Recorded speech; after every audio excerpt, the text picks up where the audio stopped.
So our main challenge here in Alaska gardening is how to preserve some of the harvest because everything comes ripe within about a 4 to 6 week time frame. And right now we have so many vegetables and we're going to show you a bunch of the ones that we really love to eat, but then we try to also spread out the harvest a little bit. So one thing I like to do, this is Swiss chard and you can grow all kinds of different greens, kale, mustard greens, collard greens, all kind of work the same way. And I do two different things with these. One is I cook them, like fry them in a little bit of butter and freeze them as cooked greens. And we like that in soups and casseroles and stuff. And then the other thing is I just put them in the blender and blend them up. And raw, we use that in drinks, like in smoothies. Put a little bit of green in there, makes it much more healthy. So and one thing about greens like this is they are very productive in a small amount of space. So if I only had a teeny little space for a garden, I'd grow greens for sure. And Swiss chard is one that grows just about anywhere. We have had some really good green beans. These are provider beans. They do super well here. And what did we do with those, Joanna? We canned a bunch of green beans. I like them canned. My mom likes them frozen. I don't know, my kids always seem to like them canned. So that's one thing that we do. All right, walk with me here, Joanna. I would say raw. What's that? I would say raw. Oh, you like them raw? Yeah. Yeah, we just eat them raw too.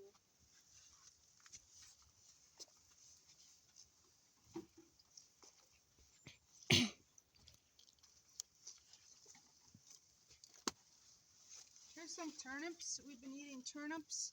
They're kind of more healthy than a potato, and they're ready to harvest. You can freeze those as well. And then I want to show you a kind of a unique vegetable, but one that's one of our favorites here is the kohlrabi. And they look kind of like a mustard green or turnip collard green or something when you grow them, but they develop this bulb right here. And if you cut the top and cut the root and peel it, they are really delicious. They taste kind of like a jicama. We like them raw. If you cook them, they get a strong flavor, kind of like they taste like cabbage or something, but we really like them raw. Another thing that's really good is these peas are the kind that you eat the whole pod. I like to wait to pick them till they're pretty fat and almost till the peas inside are developed. They're like addictively sweet. They're super good, right, Joanna? Mm-hmm. So we like those. And Using ice cream buckets. yeah, need ice cream in my oil bucket. So they're so sweet that they taste just like ice cream. Yeah, they're good. And these Chinese cabbage, we have more than we can eat right now. And putting this little thing around the bottom really did keep the bugs away. I haven't had any be killed from those worms, cutworms getting them. So that works really well.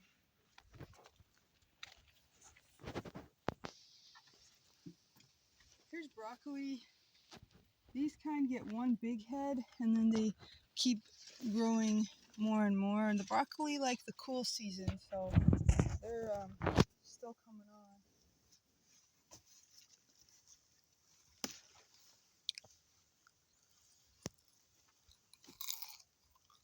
One thing I do this time of year is kind of make notes for what I want to do next year in the garden. And one thing I said was stagger the cabbages because, maybe plant like 2 every week because these are in sad shape because we just 3 of us can't eat that many cabbages all at once. So And I'm not a fan of cabbage. yeah. Carrots are doing awesome. We're starting to eat them even though they're pretty small. But I can't keep Joanna out of here. No, you cannot. No. So Could never they're- get me out of here. yeah, see, she just picked one. There's a lot of tomatoes. I've never had such big, nice tomatoes as are in there. They're doing really well. But they're green. They're green. We'll probably have to pick them green. Oh, and that plant down there, I didn't know what it was, but it's a pumpkin. It is humongous. Yeah, it's got a lot of little pumpkins on there. For some reason, I can't grow winter squash very well, but those Hey. pumpkins always grow. And we've had some big zucchini out of there. This is one that's doing pretty well. This is the winter squash, the only kind of winter squash I've really had success with. And they're small and round like that, but they're super tasty. We'll pick them at the end of the year. And then, of course, the summer squash. Those are zucchini, 8-ball zucchini. I think why you can't ever grow just one zucchini plant. They don't pollinate very well, so you always have to grow like more than you want. And then this one is called the patty pan summer squash. No, I had picked it before, so I could show. This is just a small one, but it looks really cool, even though it's just a squash. It looks what? It looks so cool. Yeah. So these are easier to give away to your neighbors if you grow too many. And then this was a bean plant. I had set this out the other day, but these are not very productive for how much space they take. But these are kind of cool because you can cook them like a cooked bean, you know, like a kidney bean or something. So that's kind of fun. That's what these beans are. And the other thing we've had a lot of, these are almost over, but these peas that you have to shell are so sweet. I don't really shell them. What do you do? I eat them. You can't eat the shell, that's all chewy. It's like gum. Yeah, it's like gum. We shelled a whole bunch of those. And then this, what is that? That's a rutabaga. You eat the root like a turnip. That's okay with those are. And sunflowers, we've had tons of flowers. Yep. So there you have it. We're enjoying tons of veggies, flowers. There's a pretty one back there.